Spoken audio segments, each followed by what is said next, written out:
Welcome to T-Fair Files TV. We are back again with the latest gossip news dziri kupisa dziri kutenderera pasocial media. Madzibaba veshandiko vachinyomba ED ZANU-PF timu yese yavarakashi vanaSeWikine vaiti muri mbavha dzevanhu terera yambunzwa. Andiudze zvekuita inini chivhayo. Mwana mudiki stere kwandiri. Plaza handikunde kufunga. Iye akaita mukana wokubira nyika.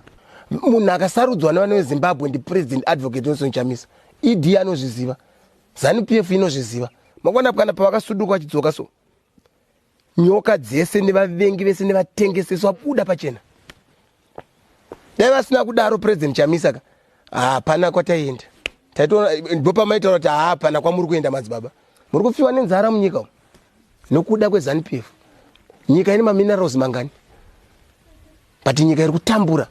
How many minerals dziri munyika? Nyika ine mari yakadai so. But tukutambura munyika mudai so.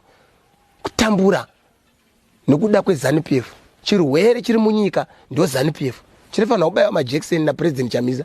Ndinoda President Chamisa kudarika batu. Inini pandikatongonzwa. Manzoka kuti vakomana na Ostalosi vari kufamba vari kumbokura ground pa Blue Movement. Inini mangwana acho ndakabva ndatenga mugore yangu 2 yependi. Ndakazviti ari manheru kazvikuseni vakazongona ne blue pana. Kana President Chamisa zvakati ndakuisa red. Munoona ya red kamusha unoona wa red. Mukaona ya purple ini munoona wa purple musha. Zvavatoita nhasi so vakatotaura kuti takupfeka purple. Munoona ya purple musha wese uyu zvisatiradoka. I'm sure guys mazvinzwira mega zvataurwa namadzibaba veshanduko vari kudedza kuti Wicknell mwana mudiki ngaandi respect.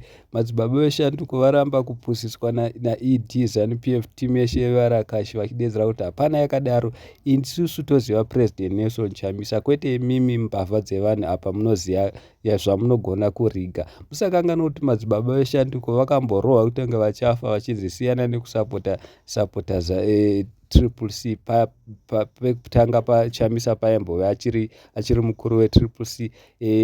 Vakazouya futi madzibaba nemavhi11 vanzi mirati kutengere mota nemba nanaSeWikine ZANU-PF yakanyara yakashaya kuti wandepi.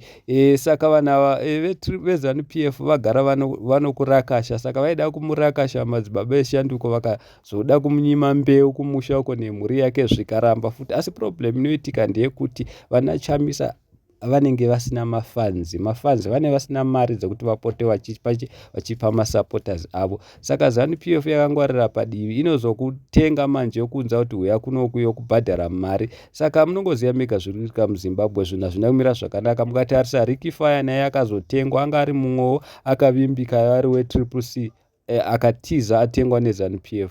So nyaya iripo ndeyekuti madzibaba veshanduko ndo chete munhu asara akavimbika because nezvi pakangobuda Chamisa achienda kupati yake yemablue isati yane zita vakabva vapenda dzimba dzavo dzese vakadziisa mablue. Maona musho pavhidhiyo iyo kuti madzibaba eshanduko vari kudedzera kuti inini ndofamba naChamisa handifambi neZANU-PF team yevarakashi mbavha dzevanhu. So thank you so much. Please don't forget to subscribe, comment down below. Thank you so much.